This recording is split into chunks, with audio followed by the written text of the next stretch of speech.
Now I would like to call upon Dr. Asif Loya to come on the stage and give an overview on the Shaukat Khanum's progress and its activities. सबसे पहले तो it's a pleasure to be here in Kuwait. I think मेरा second time है. 2 साल पहले मैं इधर आया था एंड इसी जगह पे काफ़ी सारे पहचाने चेहरे जो हैं वो नज़र आ रहे हैं माशाल्लाह and I am so grateful to all of you too for coming here and supporting the cause. कुछ स्लाइड्स हैं जो कि मैं आपके सामने कुछ डेटा वगैरह प्रेजेंट करूँगा ज़कात के हिसाब से जो हमारी रिक्वायरमेंट है, फिर कुछ कराची अस्पताल के बारे में कुछ आपको बताऊँगा. तो काफ़ी सारे इवेंट्स इस तरह के ऑर्गेनाइज हो रहे हैं मिडल ईस्ट में भी, around the world as well as Pakistan. And obviously the main reason for ये जो सारे इवेंट ऑर्गेनाइज करने का है वो शौकत खानम अस्पताल के जो मरीज़ हैं जो उनकी ट्रीटमेंट होती है वहाँ पे, जैसे कि आप लोग जानते हैं कि 75% मरीज़ जो है उनका फ्री इलाज किया जाता है कैंसर का.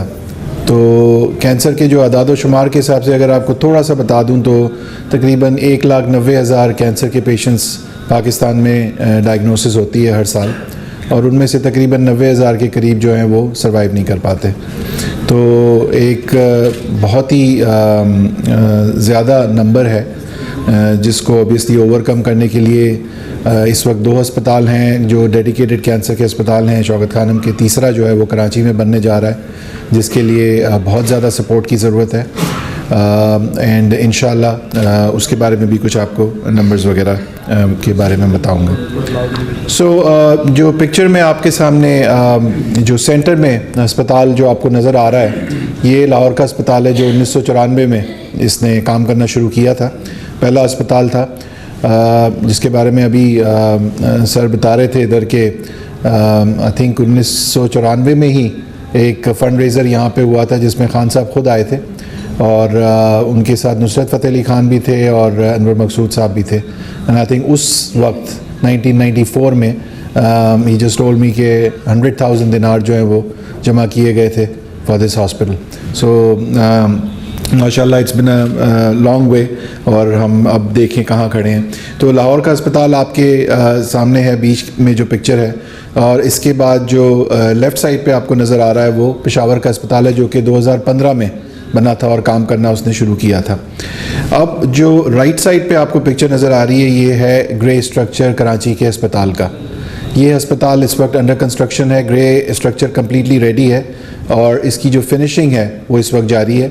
ये अस्पताल अगर आपको मैं बताऊं तो अगर आप में से जो लोग कराची से हैं तो आई एम श्योर वाकिफ़ होंगे, मोटरवे M9 या सुपर हाईवे जिसको पहले कहते थे जो हैदराबाद की तरफ जाता है उसके ऊपर है, तकरीबन 60 किलोमीटर्स कराची से बाहर. बहरिया टाउन एक है, आपने देखा होगा, बहरिया टाउन से तकरीबन 9 किलोमीटर आगे राइट साइड पे DHA सिटी आती है, उसके अंदर मौजूद है और काफ़ी ऊंचे टीले के ऊपर है. तो आप दूर से आपको नज़र आती है बड़ी बहुत ही ह्यूमंगस किस्म की माशाल्लाह बिल्डिंग है. और इसकी अगर साइज़ के बारे में बताऊं तो अगर अंदाज़न आपको बताना चाहूं तो लाहौर का जो अस्पताल है उससे हर चीज़ में ये डबल इन साइज़ है। तो नंबर ऑफ़ बेड्स हो जाएं, ऑपरेशन थिएटर्स हो जाएं, मशीनें हो जाएं, हर चीज़ में जो नंबर है वो डबल होगा लाहौर के अस्पताल के मुकाबले में। सो हिस्ट्री शौकत खानम की आप लोग सब जानते हैं कि जो आइडिया था इस अस्पताल को बनाने का, वो खान साहब ने उस वक्त उनके जहन में आया जब उनकी वालदा जो हैं उनको कैंसर हुआ, और उसका जब वो इलाज कराने, ऑब्वियसली उनके पास तो इतने सहूलियात थी कि वो उनको बाहर ले जा सके, लेकिन जब वो इलाज कराने के लिए पाकिस्तान के गवर्नमेंट अस्पतालों में गए तो उन्होंने वहाँ पे फ़्लाइट देखी लोगों की कि कोई दवाइयाँ मौजूद नहीं थी, कोई सर्विसेज मौजूद नहीं थी और लोग बहुत बुरी तरह सफ़र कर रहे थे। तो उस वक्त उन्होंने 1985 में ये इरादा किया कि मैं ये अस्पताल बनाऊँगा। 1986 में उन्होंने इसका अज़म किया और एक ज़मीन भी मिली, और फिर 1989 के अंदर वर्ल्ड वाइड कैंपेन जो है इसकी फ़ंडिंग के लिए वो स्टार्ट की गई। इसका बहुत बड़ा फ़ायदा ऑब्वियसली 1992 में जब वर्ल्ड कप क्रिकेट पाकिस्तान जीता तो उससे उनको हुआ, और उसके बाद एक बहुत ज़्यादा प्रोमिनेंट जो है वो फंड रेजिंग जो है वो सामने आई, और माशाल्लाह आप देख सकते हैं कि 1994 में शौकत खानम लाहौर का इफ्तिताह हुआ, जो कि एक कैंसर की मरीज़ा ने किया था। और मैं आपको ये भी बताऊं कि ये कैंसर की मरीज़ा अभी कुछ दिनों पहले तक शौकत खानम लाहौर में काम भी कर रही थी। 2015 में पेशावर का हस्पताल जो है वो इनाग्रेट किया गया, ये भी एक कैंसर के मरीज़ ने ही किया था, और अब माशाल्लाह ये अस्पताल फुली फंक्शनल है। जितनी भी इसके स्टेजेस थे वो सारे के सारे कंप्लीट हो चुके हैं, और आखिरी जो था वो सर्जिकल ऑन्कोलॉजी या सर्जरी की जो सहूलत है उसका स्टेज था, वो भी कंप्लीट हो गया 2021 में। और अब वहाँ पे प्रॉपर जितनी आप कैंसर की सहूलियात लाहौर में मौजूद हैं उतनी ही वहाँ पे पेशावर में मौजूद हैं। तो लोगों को पहले सर्जरी वगैरह कराने के लिए लाहौर आना पड़ता था, कीमोथेरेपी रेडिएशन वहाँ हो जाती थी पेशावर में, लेकिन अब वो सर्जरी भी पेशावर में ही हो जाती है। मिशन स्टेटमेंट के बारे में आपको अगर बताऊं, जो शौकत खानम का जो मिशन स्टेटमेंट है वो आपके सामने है, और कुछ चीज़ें इसमें मैंने हाईलाइट की हैं। आइडिया है कि एक मॉडल इंस्टीट्यूशन हो कैंसर की ट्रीटमेंट के लिए, and the most important part इस सेंटर के अंदर है irrespective of the person's ability to pay, and this is the main motto which we've been following since the inception। जब से ये अस्पताल बना है, और जब पेशावर का अस्पताल बना और आगे इंशाल्लाह कराची का भी बनेगा, और जब हम जिस तरह इन अस्पतालों को चला रहे हैं, आइडिया यही है कि जो भी यहाँ पे कैंसर का मरीज़ ट्रीट हो रहा है, खा वो पैसे दे के ट्रीट हो रहा है या जो 75% मरीज़ हैं जो कि पैसे दिए बगैर 100% सपोर्ट के ऊपर ट्रीट हो रहे हैं, किसी को ये ना पता चले कि वो सपोर्ट पे है पेशेंट या पैसे दे के ट्रीटमेंट करा रहा है। इसके अलावा दो बहुत इंपॉर्टेंट चीज़ें हैं जो कि एजुकेशन और रिसर्च।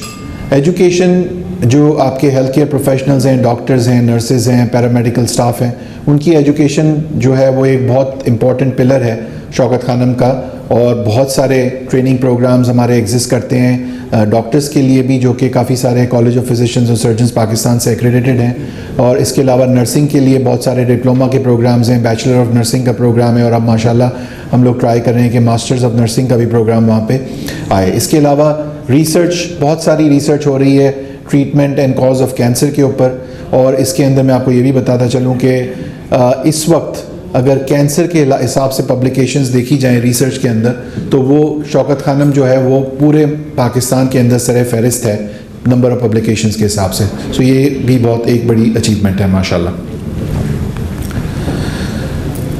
हमारी कोर वैल्यूज़ बहुत इंपॉर्टेंट इज़ के सबसे जो इम्पॉर्टेंट चीज़ है वो कि जो भी हम ट्रीटमेंट प्रोवाइड कर रहे हैं, जो भी सर्विसेज प्रोवाइड कर रहे हैं, वो क्वालिटी की हों, लेकिन क्वालिटी के साथ equality is very very important. Access to treatment, access to diagnostic services, access to surgery, access to chemotherapy, access to radiation, कोई भी ऐसी चीज़ हो कि जिसका वास्ता हो कैंसर के इलाज से, हर चीज़ के अंदर एक इक्वल अपॉर्चुनिटी है हर पेशेंट के लिए, वो पेशेंट सपोर्ट पे है या वो पे कर रहा है। आप यहाँ पे देख सकते हैं जो नीचे पिक्चर में आपको एक इन पेशेंट रूम नज़र आ रहा है। इस इन पेशेंट रूम के अंदर 2 बिस्तर लगे हुए हैं, इन 2 बिस्तरों के ऊपर 2 पेशेंट लेटे हुए हैं, और इसी किस्म के कमरे पूरे अस्पताल में हैं। ना कोई VIP रूम है, ना कोई VVIP रूम है, और VIP रूम का वहाँ पे कोई कल्चर ही नहीं है। सो एक बिस्तर पे लेटे पेशेंट को ये नहीं पता होगा कि जो दूसरा बिस्तर पे पेशेंट लेटा हुआ है वो आया सपोर्ट के ऊपर उसकी ट्रीटमेंट हो रही है या वो पे करा के ट्रीटमेंट करा रहा है। इसके साथ जो डॉक्टर्स ट्रीट कर रहे हैं पेशेंट को, नर्सेस जो ट्रीट कर रही हैं पेशेंट्स को या कर रहे हैं, पैरामेडिकल स्टाफ, कोई भी ऐसा बंदा वहाँ पे, टेक्नोलॉजिस्ट जो भी है, जो उस पेशेंट का इलाज करने के लिए या उसकी खिदमत करने के लिए या किसी चीज़ के लिए भी उसके पास जाता है, उसको सिस्टम के अंदर जो इलेक्ट्रॉनिक सिस्टम है हमारा हॉस्पिटल इंफॉर्मेशन सिस्टम, उसमें कोई ऐसी चीज़ नहीं नज़र आती जिससे ये पता चले कि वो पेशेंट सपोर्ट पे है या वो पे करके करा रहा है।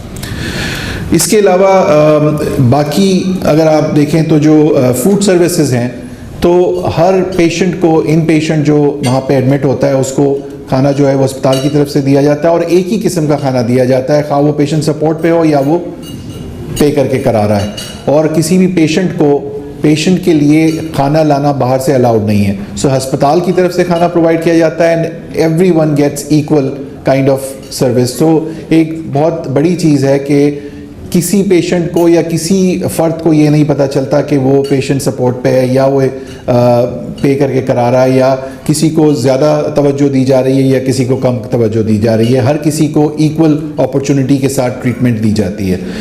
तो एक्सेस हो गई, क्लिनिकल फैसिलिटीज़ हो गई, इन पेशेंट रूम्स हो गए, हर चीज़ के अंदर एक मैसर एक क्वालिटी का इलाज किया जाता है जो कि मैसर होता है इन पेशेंट्स को, और इसके अंदर कोई तफरीक नहीं की जाती। इसके लिए अब मैं आपको बता रहा हूँ, लेकिन आप देख सकते हैं कि जो क्वालिटी के हिसाब से अगर मैं आपको बताऊँ तो उसकी बहुत सारे मिसालें हैं जो दुनिया भर में अस्पताल जो हैं वो करते हैं ताकि वो प्रूव कर सकें कि वो एक क्वालिटी ट्रीटमेंट प्रोवाइड करने वाले इदारे हैं। और शौकत खानम उन सब इतने जितने अस्पताल दुनिया में हैं उसी जिस किस्म की क्वालिटी सर्टिफिकेशंस उन्होंने हासिल की हुई हैं, जो वर्ल्ड रिनोन क्वालिटी सर्टिफिकेशंस हैं, वो सब शौकत खानम ने भी हासिल की हुई हैं। और उसके अंदर जो सबसे पहले है वो आपके सामने है joint commission international. Joint commission international एक अमेरिकन बेस्ड इदारा है जो कि ना सिर्फ अमेरिका में बल्कि दुनिया के अंदर बहुत सारे ममालिक के अंदर मुख्तलिफ अस्पतालों को, ना सिर्फ कैंसर के बल्कि दूसरे के बहुत सारे अस्पतालों को इस चीज़ के ऊपर सर्टिफाई करता है कि वो जो ट्रीटमेंट प्रोवाइड कर रहे हैं वो एक क्वालिटी की ट्रीटमेंट है। उनके कोई 1200 के करीब स्टैंडर्ड्स हैं, उन स्टैंडर्ड्स को आपको पूरा करना होता है। फिर उनके ऑडिटर्स आते हैं, इंडिपेंडेंट ऑडिटर्स जो अमेरिका से आते हैं, वो आके आपके अस्पताल को देखते हैं, उन स्टैंडर्ड्स के मुकाबले में देखते हैं और ये देखते हैं कि आप उन स्टैंडर्ड्स पे पूरा उतर रहे हैं या नहीं। और अगर वो सर्टिफाई होते हैं कि हाँ जी, सेटिस्फाई होते हैं कि जी वो आप उतर रहे हैं, तो फिर आपको तकरीबन 1 हफ्ते के ऑडिट के बाद आपको सर्टिफाई किया जाता है कि अब आप एक्रेडिट हो गए हैं जॉइंट कमीशन इंटरनेशनल से। सो लाहौर का जो अस्पताल था वो 2018 में जॉइंट कमीशन इंटरनेशनल से एक्रेडिट हुआ। पेशावर का अस्पताल 2019 में एक्रेडिट हुआ। उसके बाद 2022 में इसी इदारे ने, जॉइंट कमीशन इंटरनेशनल ने, एक नई किस्म की सर्टिफिकेशन निकाली जिसका नाम था एंटरप्राइज एक्रेडिशन। एंटरप्राइज एक्रेडिशन एक इस तरह की एक्रेडिशन है जो कि शौकत खानम जैसे इदारे के लिए बहुत मुफीद है। बिकॉज शौकत खानम के, जैसे आप जानते हैं कि 2 अस्पताल हैं, लाहौर के और पेशावर का, और अब कराची का भी बन रहा है। और कराची के अंदर एक हमारा डायग्नोस्टिक सेंटर है जिसके साथ एक एम्बुलेटरी क्लिनिक भी है जहाँ पे कुछ कीमोथेरेपी की जो सहूलियात हैं वो मैसर हैं, जिसके अंदर ब्रेस्ट की कीमोथेरेपी हो गई या कुछ ल्यूकीमिया वगैरह की कीमोथेरेपी वो भी वहाँ प्रोवाइड की जाती है। तो ये जब नया एक्रेडिशन इनका आया जिसको एंटरप्राइज एक्रेडिशन कहते हैं, तो उसके नए स्टैंडर्ड्स आए। जब हमने ये देखा कि ये बिल्कुल हमारा जो अस्पताल या नेटवर्क है वो इसके ऊपर अप्लाई कर सकता है और इस पर पूरा उतर सकता है, तो हमने उसको अपनाने की ख्वाहिश जो है वो जाहिर की। हमने अप्लाई किया और 2022 के अगस्त में उनके तकरीबन 3 ऑडिटर्स आए और उन्होंने 15 दिन तक हमारे इन तीनों अस्पतालों का, तीनों सेंटर्स का दौरा किया, नए स्टैंडर्ड्स के ऊपर उसको परखा और देखा कि ये सारी की सारे स्टैंडर्ड्स जो हैं इसके ऊपर पूरा उतरते हैं या नहीं। और आपको बड़ी खुशी होगी ये सुन के कि शौकत खानम नेटवर्क के जो ये तीनों सेंटर्स हैं, ये दुनिया के अंदर शौकत खानम नेटवर्क दूसरा नेटवर्क ऐसा बना जिसने ये एंटरप्राइज एक्रेडिशन हासिल की। ये सिर्फ मैं पाकिस्तान की बात नहीं कर रहा, दुनिया की बात कर रहा हूँ। इसके अलावा फार्मेसी के हिसाब से, जो कि फार्मेसी आपको पता है कि जो कैंसर की अद्वियात हैं वो फार्मेसी के थ्रू ही दी जाती हैं, तो हमारी जो फार्मेसी है वो American society of health system pharmacist का एक एक्रेडिटेशन प्रोग्राम है या एक ट्रेनिंग प्रोग्राम है, जिससे वो एक्रेडिटेड है लाहौर की भी और पेशावर की भी। और अमेरिका के अलावा पूरे दुनिया में सिर्फ 2 ममालिक हैं जहाँ के अंदर फार्मेसी जो हैं वो इस चीज़ से एक्रेडिटेड हैं, और शौकत खानम जो है वो उनमें शामिल है। तो ये भी एक बहुत बड़ा एजाज़ है शौकत खानम के लिए। इसके अलावा लोग हमें अक्सर कहते थे कि आपने कोई कैंसर स्पेसिफिक सर्टिफिकेशन या एक्रेडिटेशन नहीं हासिल की, तो उसका हमें पता चला कि American society of clinical oncology का एक बड़ा स्पेसिफिक प्रोग्राम है जो कि कैंसर के अस्पतालों के लिए, जिसको कहते हैं क्वालिटी ऑन्कोलॉजी प्रैक्टिस इनिशिएटिव। इसका जब हमें पता चला तो हमने इसको अप्लाई किया। कोविड की वजह से काफ़ी डिले हुआ, लेकिन इवेंचुअली 2023 में इनके भी ऑडिटर्स हमारे पास आए, इन्होंने हमें एवेलुएट किया, इनके जो स्टैंडर्ड्स थे उसके ऊपर हमें परखा, और 2023 के अगस्त के अंदर अल्हम्दुलिल्लाह we got this certification as well.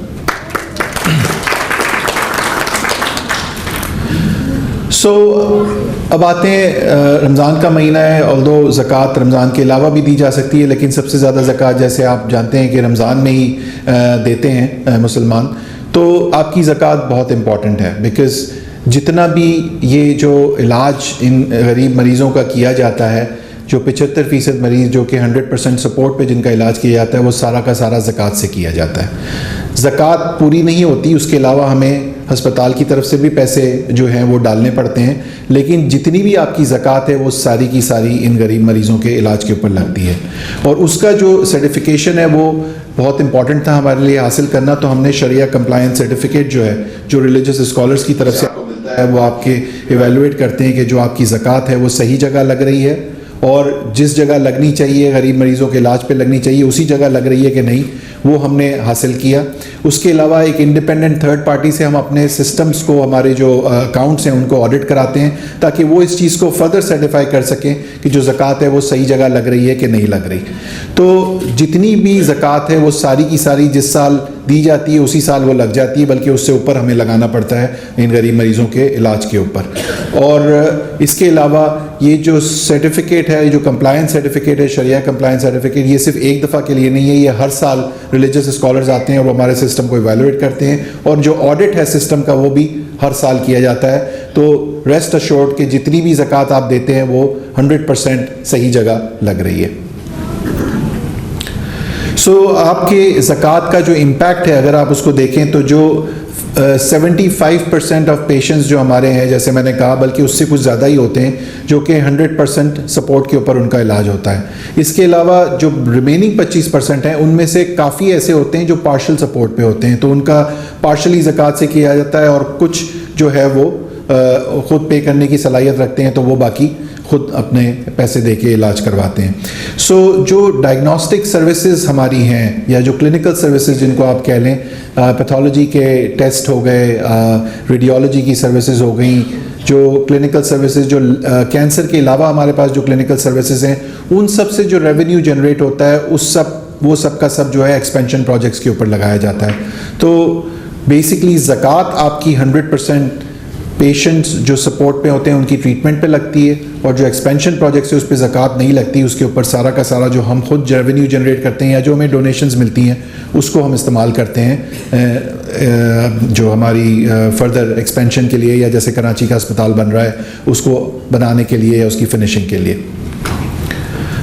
ये एक ग्राफ है जस्ट टू शो कि ज़कात कितनी है और फाइनेंशियल सपोर्ट टोटल कितना है। तो आप देख सकते हैं कि ज़कात तो पूरी वैसे ही ख़त्म हो जाती है, उसके ऊपर भी हमें जो फाइनेंशियल सपोर्ट है उसके लिए हमें जो रेड के अंदर पोर्शन है वो आपको ये दिखा रहा है कि जितना ज़कात लगी उसके ऊपर भी हमें लगाना पड़ता है इन पेशेंट्स के इलाज के ऊपर। So this just confirms and solidifies कि जितनी भी ज़कात आपकी है वो उसी जगह लगती है जहाँ पे उसको लगना चाहिए।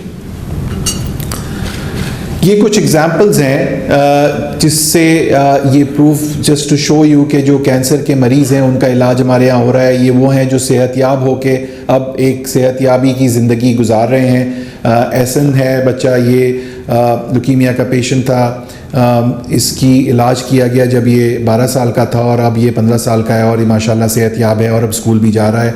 फिर रेहान है, ये बच्चा भी 8 साल का था जब इसका इलाज किया गया, अब ये 11 साल का है और माशाल्लाह ये भी सेहतयाब होके जा चुका है। मिनसा जो है ये 3 साल की थी जब इसको कैंसर हुआ और अब ये 5 साल की है और माशाल्लाह she is doing very well. So ये आप लोग सब आपकी सपोर्ट से ही हो रहा है और ये जितनी भी ज़कात या डोनेशंस आप लोग देते हैं वो सारी की सारी इसी तरह के पेशेंट्स के इलाज के ऊपर लगती है और इंशाल्लाह आई एम प्रीटी श्योर कि आप लोग इसी तरह सपोर्ट करते रहेंगे and will continue to treat these needy patients with cancer and उनको सेहतयाब करते रहेंगे इंशाल्लाह। सो 2023 का अगर कुछ अदाद शुमार आप देखें तो ये वो नंबर्स हैं जो सिर्फ 2023 के अंदर अस्पताल ने अचीव किए। तकरीबन 6.1 मिलियन के करीब पैथोलॉजी के टेस्ट परफॉर्म किए गए, तकरीबन 15,500 के करीब जो हैं वो एडमिशन्स थे, जो इन पेशेंट एडमिशन्स थे, तकरीबन 3,28,000 OPD के अंदर विजिट्स हुए, तकरीबन 80,000 कीमोथेरेपी की सेशंस हुए जो पेशेंट्स को कैंसर को जो कीमोथेरेपी लगाई जाती है, तकरीबन 81,000 के करीब रेडियोथेरेपी के सेशन जो शुआओं से इलाज किया जाता है कैंसर का, तकरीबन 18,000 सर्जरीज़ की गई। सो ये नंबर्स जो हैं ये हर साल बढ़ते रहते हैं। 2024 में जब आप ये नंबर्स देखेंगे तो ये और बढ़ गए होंगे। एक एग्जांपल मैं आपको दे देता हूँ कि 2022 में जो पैथोलॉजी के टेस्ट थे वो तकरीबन 5.5 मिलियन थे और इस वक्त आप देख सकते हैं कि ये 6.1 मिलियन के ऊपर जा चुके हैं। सो ये सारा का सारा जो आपका सपोर्ट है ये उसका इम्पैक्ट है और उसका इम्पैक्ट दिखाने के लिए आपको ये आदाद शुमार दिखाए जाने कि ये नंबर्स जो हैं ये कंटिन्यूसली बढ़ते रहते हैं and we keep getting more patients into the system and we keep treating them and we keep supporting them for cancer treatment. So 1994 में जब लाहौर का अस्पताल बना था सबसे लेके अब तक ये जो 75% मरीज़ जिनका इलाज हो रहा है फ्री, तकरीबन 88 बिलियन पाकिस्तानी रुपए जो हैं वो खर्च किए जा चुके हैं इन गरीब मरीज़ों के इलाज के ऊपर। सो ये नंबर जो है ये आपके सामने है और ये हर साल बढ़ता रहता है, ये कम नहीं होता। और ये हमने जैसे मैंने कहा कि सिंस इंसेप्शन मेंटेन किया है कि 75% मरीज़ जो है उनका कम्प्लीटली फ्री इलाज किया जाता है। सो अब दोबारा आज ये इस तकरीब के अंदर के तवासुल से आप लोगों से यही गुजारिश है कि जितना आप सपोर्ट कर सकते हैं, जितना आप ज़कात दे सकते हैं, जितना आप डोनेशन दे सकते हैं इस अस्पताल को और इस अस्पताल के जो मरीज़ हैं जो इनका वहाँ पे ट्रीटमेंट हो रहा है, और जितना आप डोनेट कर सकते हैं जो कि कराची का अस्पताल बन रहा है उसको करने के लिए, या जो 2 अस्पताल जिस वक्त चल रहे हैं उनको चलाने के लिए। So that is very important because आप लोगों की सपोर्ट से ही हम लोग चलते रहे हैं और इंशाल्लाह चलते आएँ और चलते रहेंगे इंशाल्लाह। सो ये हमारा ऐड है इस साल का ज़कात का।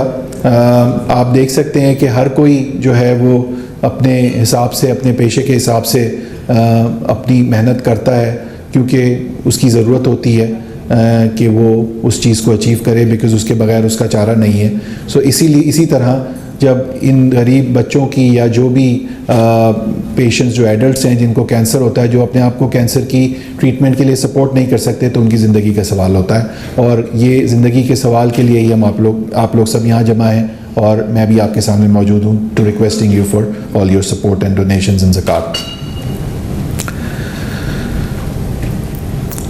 तो 2 मिनट आपके सामने ये रखूँगा। ये इसकी ऐड भी है जो आपको हम इंशाल्लाह दिखा सकेंगे थोड़ी देर में।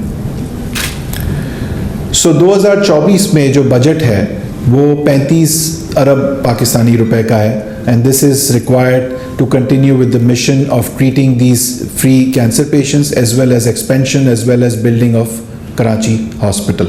और कराची हॉस्पिटल जैसे आप लोग जानते हैं कि एक बहुत मेजर अंडरटेकिंग है एंड इंशाल्लाह वी आर एमिंग के 2026 के मिडल तक हम उसको तकमील तक पहुंचा पाएँ और उसको वो काम करना शुरू कर दें इंशाल्लाह।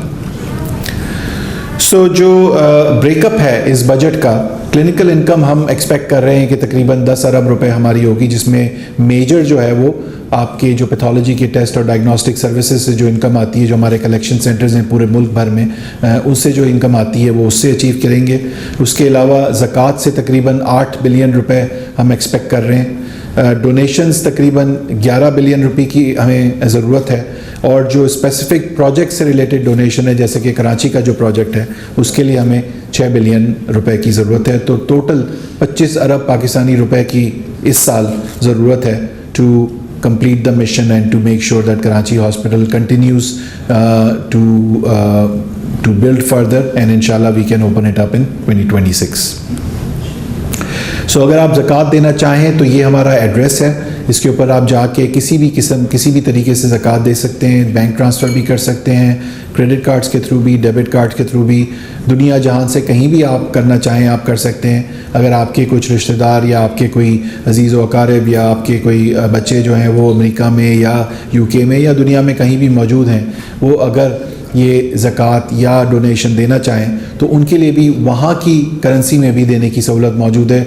अमेरिका में और यूके वगैरह में वेस्ट में पेपैल बड़ा यूज़ होता है, वो पेपैल के ज़रिए भी डोनेट कर सकते हैं। तो देयर आर वेरियस वेज़ जिसके थ्रू आप डोनेशन या ज़कात या अपनी जो भी स्पेसिफ़िक प्रोजेक्ट के लिए कोई चीज़ जो आप देना चाहते हैं वो आप दे सकते हैं। कराची प्रोजेक्ट्स के लिए भी जब आप वेबसाइट पे जाएंगे तो वहाँ पे बहुत सारी वेरियस चीज़ें हैं जो आप कर सकते हैं। आप अपने आप को फाउंडिंग डोनर बना सकते हैं, आप एक कमरा स्पॉन्सर कर सकते हैं, आप एक मरीज़ के ट्रीटमेंट को स्पॉन्सर कर सकते हैं, आप एक मशीन स्पॉन्सर कर सकते हैं। There are various things that you can do to donate towards the Karachi hospital as well.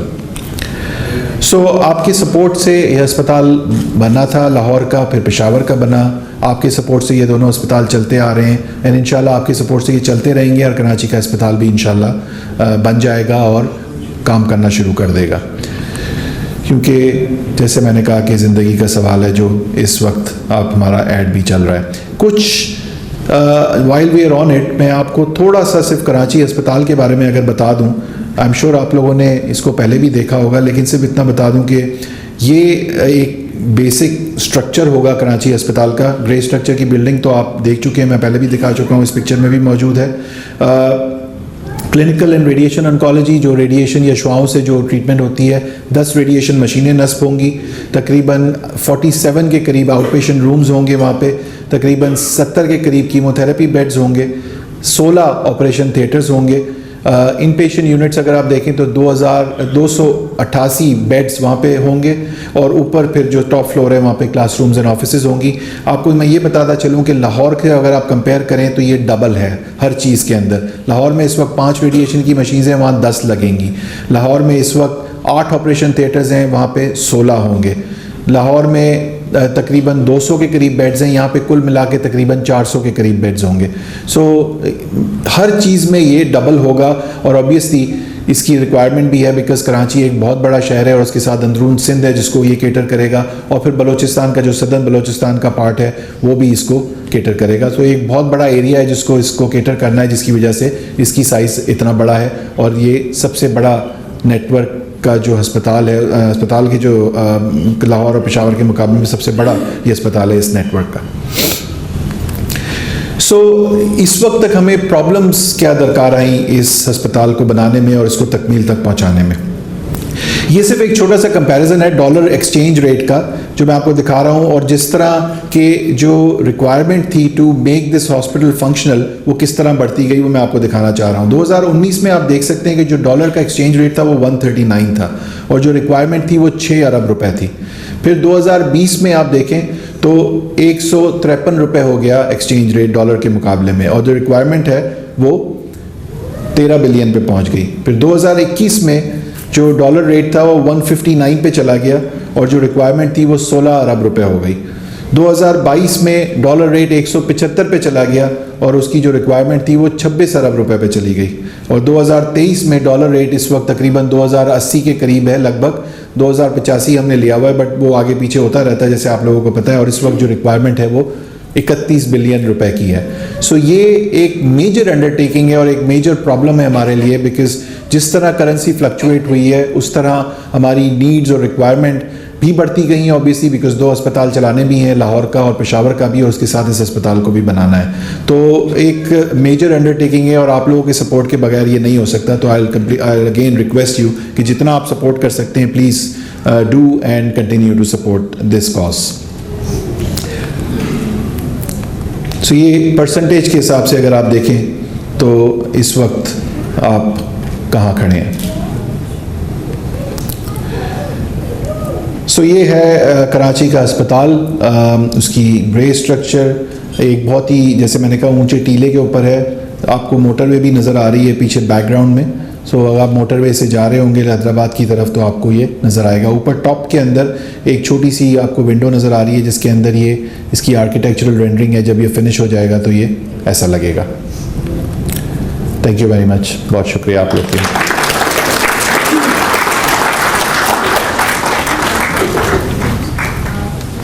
जी बहुत शुक्रिया डॉक्टर साहब। ख़वातीन व हज़रात, आपने अभी डॉक्टर साहब से सुना शौकत खानम के बारे में, इसकी कारकर्दगी के बारे में, और आपने different statistics, figures and facts सुने। तो अगर सोचें हम और अगर गौर करें तो ये जो स्टैटिस्टिक्स और ये फिगर्स और नंबर्स हैं, ये सिर्फ नंबर्स नहीं हैं, इनके पीछे, हर नंबर के पीछे एक कीमती जान है जो अपनी ज़िंदगी के लिए जंग लड़ रही है। और ये सब आप लोगों की सपोर्ट की वजह से हुआ है कि शौकत खानम इतने लोगों को फ्री इलाज फराहम कर सका है। और वी होप कि ये सपोर्ट और ये जो आपकी कोऑपरेशन है ये कंटिन्यू करेगी। शौकत खानम एक्चुअली ख्वाहिश करता है कि आप लोग विज़िट करें और इन पेशेंट्स को मिलें जो यहाँ पे ट्रीटमेंट ले रहे हैं, और उस चीज़ को फील करें जो आप लोगों की डोनेशन है कि वो कितना किरदार अदा कर रही है, कितनी कीमतें जानें बचाने में। तो ये जो कि पेशेंट होते हैं, कैंसर के पेशेंट्स जो होते हैं, इनमें से कुछ ऐसे भी होते हैं जो टर्मिनली इल होते हैं, और अगर इन लोगों से बात करें आप, इनकी ख्वाहिश पूछें तो इनकी ख्वाहिशात ऐसी होती हैं कि जो एक आम इंसान के लिए कोई हैसियत नहीं रखती, लेकिन उनके लिए वो छोटी छोटी ख्वाहिशें जो हैं, क्योंकि वो ज़िंदगी की जंग लड़ रहे होते हैं, तो वो बड़ी कीमती जो है वो अपनी जान की जंग लड़ रहे होते हैं, और आप लोगों की सपोर्ट की वजह से ये पॉसिबल होता है। मैं आप जी मैं अभी जी, तो इनमें से कुछ पेशेंट्स तो ऐसे होते हैं जिनके जिस्मानी अज़ा जो हैं उनको अम्प्यूट कर दिया जाता है, और अगर आप उनसे बात करें तो वो जो वहाँ पे जो एक्सपीरियंस करते हैं लोग, जो डॉक्टर्स हैं या जो लोग जो फैमिलीज़ हैं, तो वो पेशेंट्स कहते हैं कोई बात नहीं, मेरी अगर हाथ कट गया या मेरी टांग कट गई है लेकिन मेरी जान तो बच गई है ना। तो शौकत खानम जो है हॉस्पिटल, वो इसमें बड़ा ही मेजर रोल प्ले कर रहा है लोगों की ज़िंदगियां बचाने में। जो कि आपको मालूम है कि कलाम पाक अल्लाह ताला फरमाते हैं कि जिसने किसी एक की जान बचाई उसने पूरी इंसानियत की जान बचाई। तो आप लोगों को और हमें ये अपना किरदार अदा करते रहना चाहिए। और मैं ये भी कहना चाहूँगा कि शौकत खानम ये जो काम कर रहा है, इसमें मर्द व ख़वातीन हर उम्र के जो हैं वो इलाज हासिल करते हैं। तो अगर आपको कभी मौका मिले, ऐसे ख़वातीन जो ऐसी मुज़िब मर्ज़ में, कैंसर की मर्ज़ में मुब्तला हैं, तो उनको हौसला दें, उनको बताएं कि ये आपका कसूर नहीं है, ना आपको किसी गुनाह की सज़ा मिल रही है। ये जो है ये अल्लाह ताला की तरफ से है, और ये किसी इंसान के साथ भी किसी वक्त भी ये पेश आ सकती है, ये ऐसी बीमारी है। तो अल्लाह ताला हम सबको अपने हिफ्ज़ व अमान में रखे। फ़िलहाल हम इन पेशेंट्स को तो नहीं मिल सकते आप लोग, लेकिन हमने एक छोटी सी डॉक्यूमेंट्री बनाई है आप लोगों के लिए कि आप इन पेशेंट्स की ज़ुबानी सुने और अपने डोनेशन जो हैं वो उनके बारे में जानें कि किस तरीके से आप जो हैं इन मरीज़ों की हेल्प कर रहे हैं। तो डॉक्यूमेंट्री मुलाहिज़ा कीजिए। मेरे बहन में डॉक्टर, मैं भी बड़ा होकर डॉक्टर बनूंगा। मेरा एक ख्वाब है मैं लॉयर बनूं।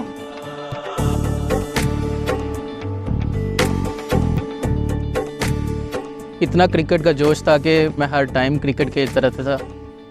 क्रिकेट खेलते खेलते पेन ज़्यादा होने लग गई कि मैं चीखें मारने लग गया, तड़पने लग गया एक तरह से। आहिस्ता आहिस्ता दर्द इतनी ज़्यादा होने लग गई कि मुझे लग रहा था कि आज मेरी डेथ हो जाएगी। मैं डर रही थी क्योंकि मेरे ऐसे बड़ा बेटा मेरा एकदम से क़यामत सी हमारे ऊपर आ गई थी। इसकी वालदा का तो बहुत बुरा हाल है ना, वो समझे जिंदा लाश ऐसे बनी हुई है वैसे हैं। हमने यही कहा इसकी बजाय हमें हो जाए। सबसे बड़ा बेटा होने की वजह से, और जैसे बच्चों से सबसे बड़े बच्चे से कितना प्यार होता है। जब हमने इसका बीमारी का सुना तो हम समझे मर गए थे। गुजरांवाला के अंदर से उन्होंने आगे कहा कि अगर आप चाहते हो कि आपका बहुत अच्छा इलाज हो, आपको फ्यूचर में भी कोई प्रॉब्लम ना हो, तो आप शौकत खानम तक चले जाओ।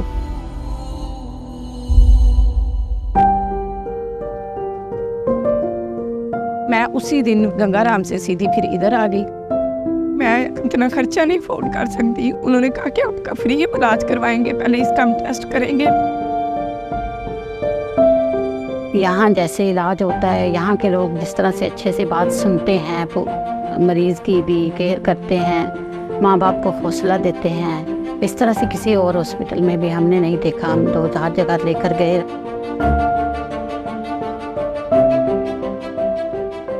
हॉस्पिटल का ट्रीटमेंट इंटरनेशनल स्टैंडर्ड का है, क्योंकि हमने इसके ऊपर काफ़ी सारी रिसर्च भी पढ़ी अमेरिकन कैंसर सोसाइटी की, तो वो बिल्कुल वही इलाज हमें यहाँ पर मुहैया किया गया। उस दिन मैं बहुत खुश था इस वजह से कि एक कामयाब इलाज के साथ हम शौकत खानम के दरवाजे से बाहर निकले थे। वो लोग सदका जारिया कर रहे हैं, बहुत अच्छा काम कर रहे हैं, और मैं तो यही कहूँगा जितना हो सके इनको डोनेट और करें ताकि मेरी तरह और भी किसी बच्चों का इलाज हो सके इस तरह। ट्रीटमेंट के दौरान में ही एक ख्वाहिश पैदा हो गई थी कि मैंने भी इस इदारे को सर्व करना है। अगर शौकत खानम हॉस्पिटल ना होता तो मेरी जैसी माँ इसी तरह इन बच्चों को तड़पता देख। जब से मेरा इलाज कंप्लीट हुआ है तो मैं as a volunteer Shaukat Khanum आगे यही कोशिश करता हूँ कि यहाँ के पेशेंट को ज़्यादा से ज़्यादा हौसला दे सकूँ, ताकि उनमें भी एक उम्मीद आए कि वो भी यहाँ से ठीक होकर जा सकते हैं। मैं वो तो एक कैंसर सर्वाइवर, पर मेरे में हिम्मत दूसरों से भी ज़्यादा है। मेरे बहुत सारे ख्वाब हैं कि मैं डॉक्टर बनूं और इसी कैंसर हॉस्पिटल में रह के उन कैंसर के मरीज़ों का इलाज करूं, और मैं वो करूं जो दूसरे नहीं कर सके।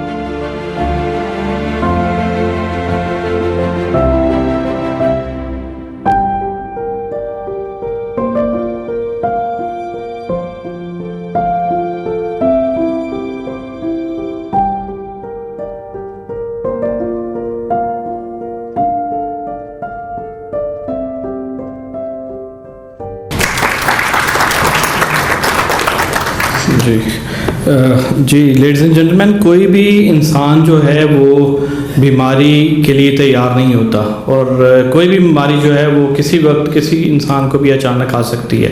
लेकिन बहुत सारी बीमारियां ऐसी हैं जिनका इंसान अकेले जो है मुकाबला कर सकता है, लेकिन कैंसर एक ऐसी बीमारी है, इतना एक्सपेंसिव इसका इलाज है कि इस बीमारी में जो लोग मुब्तला होते हैं वो लोग समझते हैं कि इसमें जो अपने रिश्तेदार भी होते हैं वो कतराना शुरू कर देते हैं उधार देने से और मिलने से, कि कहीं हमें इसकी मदद ना करनी पड़ जाए।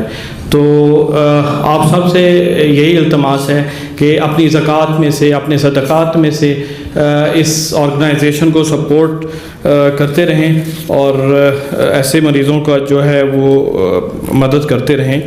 ये एक्चुअली अगर बंदा देखे या इसको गहराई से सोचे तो एक किस्म की आजमाइश है उन लोगों की नहीं जो बीमार हैं, ये आजमाइश है हम लोगों की, क्योंकि हम लोगों को अल्लाह ताला ने हर चीज़ से नवाजा हुआ है और हम लोग सेहतयाब भी हैं, सेहतमंद भी हैं, और वो लोग जो इस बीमारी का सामना कर रहे हैं उन लोगों के लिए ये बड़ा मुश्किल वक्त है। तो हमारे थोड़ी थोड़ी ज़कात या सदक़ात की जो कंट्रीब्यूशन है उनकी ज़िंदगी के लिए बड़ी अहम है। तो हम लोग इसी सिलसिले में शौकत खानम जो है वो रमज़ान में ख़ास तौर पे कैंपेन चलाते हैं, और रमज़ान की कैंपेन जो है शौकत खानम की वो सबसे अहम होती है, जिसमें कि डिटरमिन होता है कि आने वाले अगले साल में कितने मरीज़ों का जो है मुफ्त इलाज किया जा सकेगा। तो आपको एक टीवीसी बनाई है शौकत खानम ने, एक एडवर्टीज़मेंट बनाई है, उसकी वीडियो आपको दिखाते हैं, प्लीज़ मुलाहिज़ा कीजिए।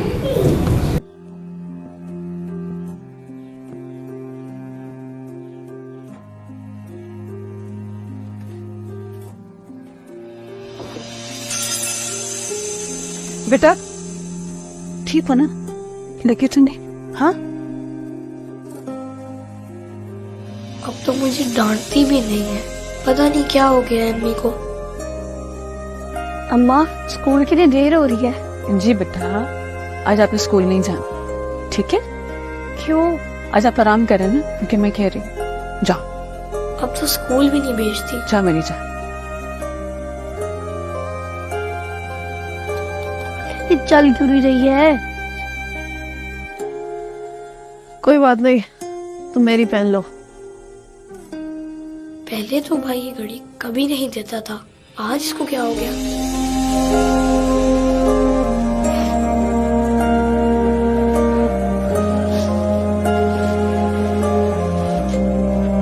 चले पापा की आंखों में आंसू थे।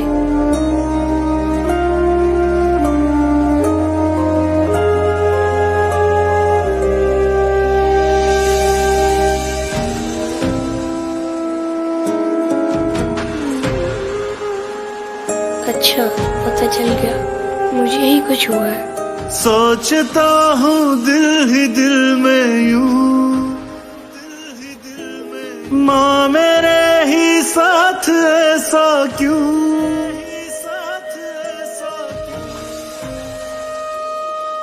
मैं तो स्कूल भी जाता था, आप तंग भी नहीं करता था, मुझे क्यों कैंसर हो गया?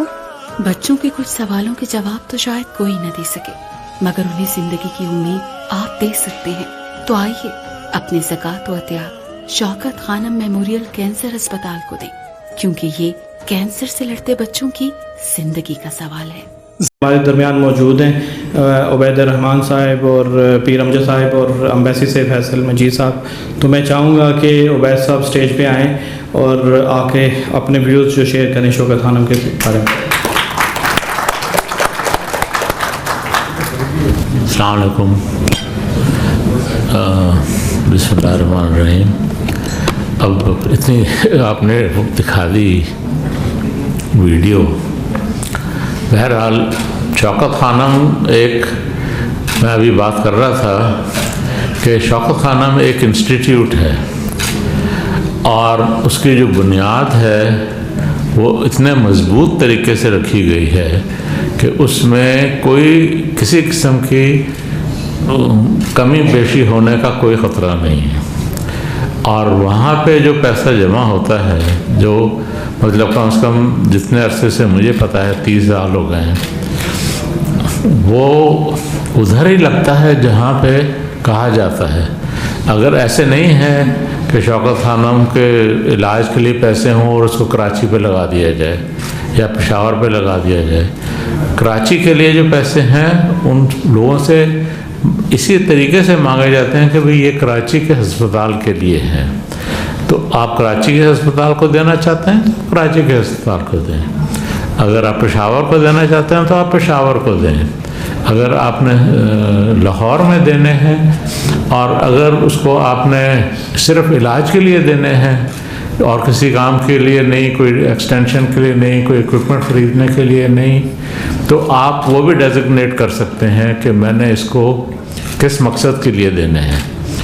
और इंसान की ज़िंदगी में ऊंच नीच होती रहती है, अल्लाह पे भरोसा रखना चाहिए। वो जो बच्चे आते हैं वो भी अल्लाह पे भरोसा लेके उनके माँ बाप लेके आते हैं, लेकिन ये है कि इंसानों को इंसान ही सपोर्ट करते हैं। और ये जो खुदा का निज़ाम है ज़कात का, ये भी एक इंसानों जो ज़रूरतमंद हैं उनकी बहबूद का निज़ाम है। इसके अंदर कोई हुकूमत नहीं है, कोई, अल्लाह ने सब मुसलमानों पे फ़र्ज़ किया हुआ है कि तुम दूसरों की बहबूद के लिए काम करो।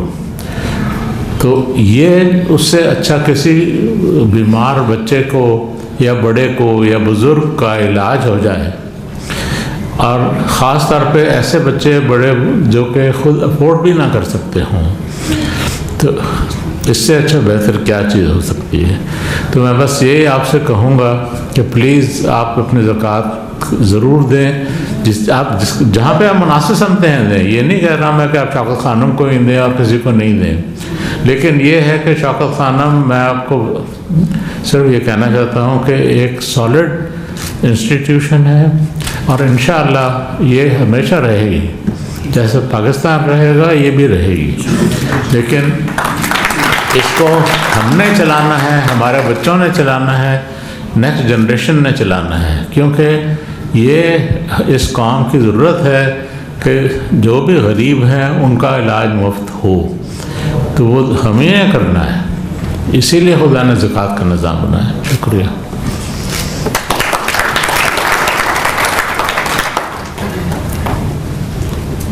जी बहुत शुक्रिया भाई साहब। मैं अब दरख्वास्त करूँगा पीर अमजद हुसैन से कि वो स्टेज पे आएँ और अपने ख्यालात का इजहार करें।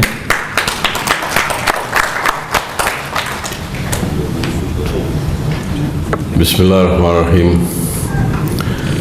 मेरी आज कुछ तबीयत भी ठीक नहीं थी, लेकिन ताहिर साहब ने इतने प्यार से और इतने खुलूस से इस प्रोग्राम का इनेकाद किया है और मैं समझता हूँ कि इनका क्रेडिट है कि तीसरा साल से ये शौकत खानम का प्रोग्राम मुनक़िद कर रहे हैं। और डॉक्टर साहब का भी हम शुक्रिया अदा करते हैं कि वो पाकिस्तान से तशरीफ़ लाए और हमें शौकत खानम के बारे में बताया। वैसे तो वो कहते हैं ना कि दर्द दिल के वास्ते पैदा किया इंसान को, वरना चाहत के लिए कुछ कम न थे, वरना तात के लिए कुछ कम न थे करो बयां। तो ये जो शौकत खानम का या इस तरह के जितने भी प्रोजेक्ट्स हैं, अगर आपके दिल में दर्द दिल है, अगर आप एक दर्द दिल रखते हैं तो आप इंसानियत की खिदमत करने में अपना फ़ख्र महसूस करेंगे। और मैं तो समझता हूँ कि ये एक अल्लाह ताला से बिज़नेस है।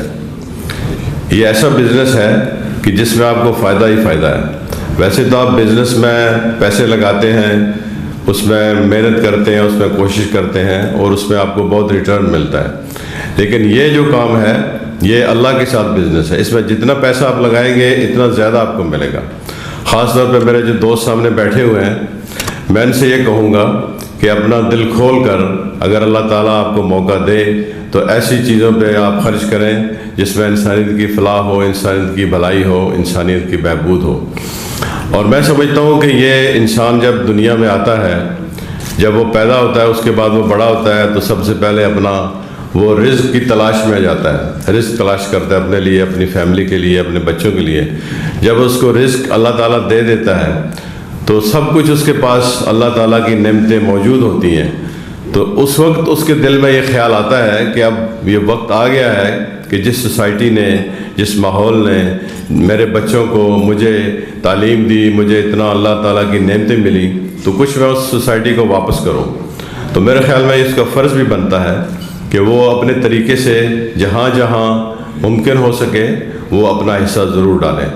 और ये डेफिनेटली ये कंफर्म बात है कि आप जितना भी अल्लाह ताला की राह में देंगे, अल्लाह ताला आपको उससे बहुत ज़्यादा वापस करेंगे और इतना ज़्यादा ही नवाजेंगे। और वैसे जो है आप चूँकि तमाम लोग अपने अपने माहौल में, अपने अपने लेवल पे, अपने अपने गांव में, अपने मोहल्ले में, अपने शहर में, हर जगह पे हमारे लोग इर्द गिर्द हैं, हमारी सोसाइटी में उनकी खिदमत करते रहते हैं, उनकी मदद करते रहते हैं। लेकिन यह भी शौकत खानम एक ऐसा मुस्तनद इदारा है कि जिसमें आप जितना भी पैसा डालेंगे अपनी ज़कात का, अपने सदक़े का, और वैसे भी आप ज़कात और सदक़े के अलावा भी जितनी माली मदद करेंगे वो बिल्कुल सही जगह पे इस्तेमाल होगी, इसका तो हमें यकीन है। आपने देखा होगा कि जितने अमेरिका, यूरोप बड़े बड़े ममालिक हैं, उसमें जितने बड़े बड़े बिजनेसमैन होते हैं वो गवर्नमेंट हॉस्पिटल्स को डोनेट करते हैं, बिलियंस ऑफ डॉलर्स डोनेट करते हैं। यहाँ कुवैत में आप देखें, कुवैत में जितने हॉस्पिटल हैं, यहाँ पे मुख्तलिफ बड़े बड़े बिजनेसमैन ने अपने स्पेशल कार्डियोलॉजी के सेंटर बनाए हैं, दूसरे बनाए हैं, सब उन्होंने अपना ज़ाती डोनेशन किया है, सपोर्ट किया है, लेकिन वो गवर्नमेंट को दिया है। अल्लाह करे कि हमारे मुल्क में भी ऐसी गवर्नमेंट आ जाए कि गवर्नमेंट हॉस्पिटल्स को लोग डोनेट करें पैसा।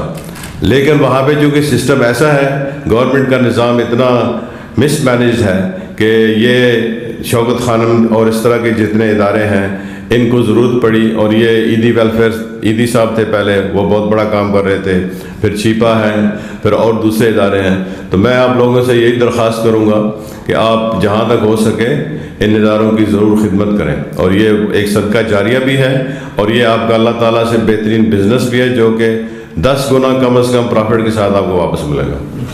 बहुत शुक्रिया। थैंक यू वेरी मच पीर साहब, बहुत अच्छे पीर साहब, थैंक यू वेरी मच आपके व्यूज़ का। मैं माशाल्लाह यहाँ पे जितने लोग सामने बैठे हैं बड़े ही अजीम लोग हैं और मतलब इनके साथ डेली बेसिस पे इंटरेक्शन होती है। दे ऑलवेज़ कम फॉरवर्ड और ऐसे जो कॉज हैं उनके लिए मुझे स्पेशली जो है ना मेरे दोस्तों ने रब्ता करके तो कहा है कि मतलब वो स्पेशली शौकत खानम के लिए जो है वो आना चाहते हैं और जो इवेंट अटेंड करना चाहते हैं। मतलब इस तरीके से लोग ट्रस्ट करते हैं इस नाम पे, और इस नाम पे ट्रस्ट करने की भी एक वजह है, वो आप सब जानते हैं कि क्या वजह है। तो शौकत खानम को दिया हुआ जो आपका जो डोनेशन है, तो सदका जो ज़कात है, वो कहीं नहीं जाएगी इंशाल्लाह।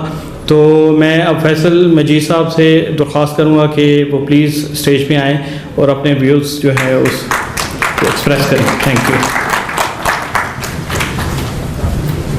बिस्मिल्लाहिर्रहमानिर्रहीम। अस्सलाम वालेकुम। करो मेहरबानी तुम अहले ज़मीं पर, खुदा मेहरबान हो गारश बरी पर। माशाल्लाह शौकत खानम हॉस्पिटल को पाकिस्तान में इस्टेब्लिश होना और इतने एफिशिएंट तरीके से इसको रन होना और करोड़ों और लाखों पेशेंट्स का वहाँ से इलाज होना, ये साबित करता है कि एक तो पाकिस्तानी कौम बहैसियत मजमूई एक दर्द दिल वाली और अपने अगर मौका मिले तो अपने पाँव पे खड़े होने वाली कौम है, एक सेल्फ रिलायंट कौम है।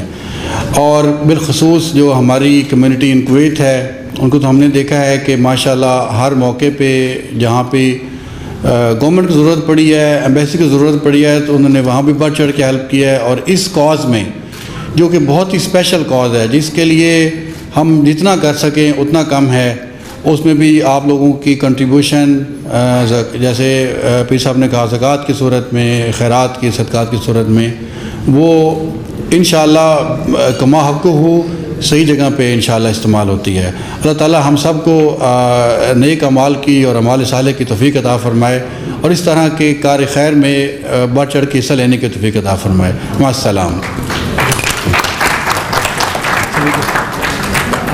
मैं फ़र्दन आप सबका नाम लेके तो शुक्रिया अदा नहीं कर सकता। अच्छा जी तो चाह रहा है कि मैं सबका नाम लूँ और सबका शुक्रिया अदा करूँ कि आप लोग आज के इस इवेंट में आए और इसको जो है वो चार चांद लगाए। शहजादुर रहमान भट्ट साहब, अगर आप आके स्टेज पे अपने ख्यालात का इजहार करें शौकत खानम के बारे।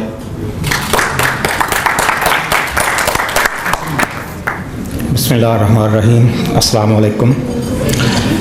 आप सब हजरात का बहुत बहुत शुक्रिया कि आप तशरीफ़ लाए, और ताहिर साहब का कि आप माशाल्लाह तीसरे साल में ये इवेंट कर रहे हैं। डॉक्टर आसिफ साहब का भी शुक्रिया कि आप पाकिस्तान से तशरीफ़ लाए। डेफिनेटली मेरी बस एक दरख्वास्त है कि ये जो डोनेशन है इसको मतलब हमारे लिए जो है हम तो कर ही रहे हैं, लेकिन कुछ लोग इसको सियासत की नज़र कर देते हैं।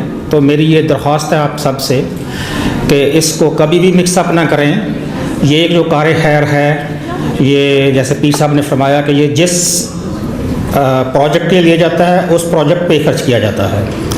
तो सियासत तो बड़ी दूर की बात है। तो आप अपना दिल बड़ा करें और शौकत खानम के जो ट्रस्टेड प्लेटफॉर्म हैं उस पर अपना जो हिस्सा है वो ज़रूर डालें। तो बाकी अल्लाह ताला इंशाल्लाह खैर करे। बहुत बहुत शुक्रिया, रमज़ान मुबारक आप सबको। थैंक यू जी डॉक्टर साहब, बहुत शुक्रिया, जज़ाकुमुल्लाह खैर। Thank you very much everyone once again. मैं इस दौरान जो नाम लेना चाहता हूँ, साजिद साहब बैठे हैं माशाल्लाह, हसन है, सुल्तान अलकंदरी बैठे हैं, हमारे कुवैती दोस्त हैं।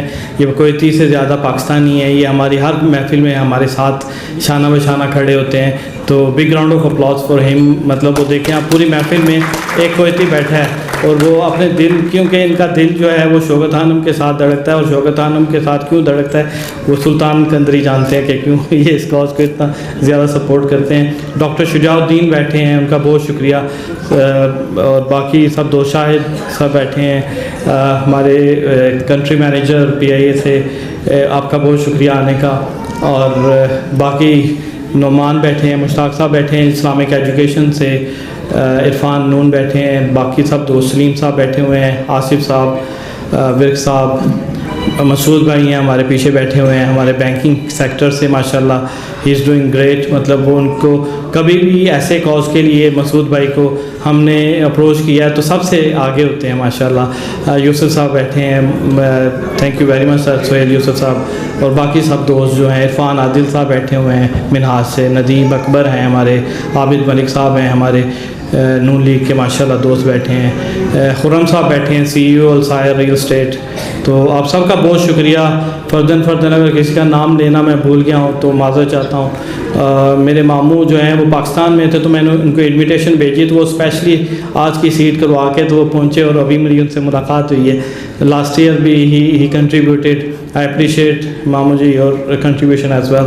और खालिद मिनाज साहब, आसिफ जमाल साहब बैठे हैं, मैं माज़रत चाहता हूँ, हमारे भाई जो कि फर्स्ट से हमारे प्यारे भाई हैं, और खालिद मिनाज साहब, बहुत बहुत शुक्रिया सबका। और last but not the least Tariq Iqbal जो हैं वो मेरे लिए रियली इट्स बिग सपोर्ट, ये कम्युनिटी के लिए भी और मेरे साथ हमेशा खड़े होते हैं। मैंने इनको थोड़े दिन पहले वेरी शॉर्ट नोटिस दिया कि तारिक भाई इवेंट आ रहा है इफ्तार डिनर, तो ये उसी दिन से मेरे साथ क्राउन प्लाजा चक्कर लगा रहे हैं, अरेंजमेंट में भी और बाकी सब। तो I really thank you Tariq भाई और शहजाद भाई भी माशाल्लाह, खालिद साहब हैं, सबका बहुत शुक्रिया। कुछ दोस्त यूके से आए हुए हैं, यूसुफ साहब बैठे हैं, साकिब भाई बैठे हुए हैं, साकिब भाई बहुत शुक्रिया आपका, अजमल साहब और खालिद अमीन है, नासिर सैफ़ी हैं हमारे पीटीआई के दोस्त जो हैं, और सरफराज साहब बैठे हुए हैं, बहुत शुक्रिया आपका भी। उस्मान साहब एम्बेसी से आए हैं, उनका भी बहुत बहुत शुक्रिया वंस अगेन। और जो दोस्त मेरी नज़रों से ओझल हैं जिनका मैं नाम नहीं ले सका, तो मेरी तरफ से जो है माज़रत कबूल कीजिएगा। ये ऐसा कॉज है कि जिसके लिए हम सब लोग जो हैं इकट्ठे हुए यहाँ पे। नवीस साहब बैठे हैं हाल पाकिस्तान से, इन्होंने आते ही माशाल्लाह ये हमेशा ऐसे नोबल कॉज के लिए जो है बढ़ चढ़ कर हिस्सा लेते हैं, और तो आप सबका बहुत बहुत शुक्रिया।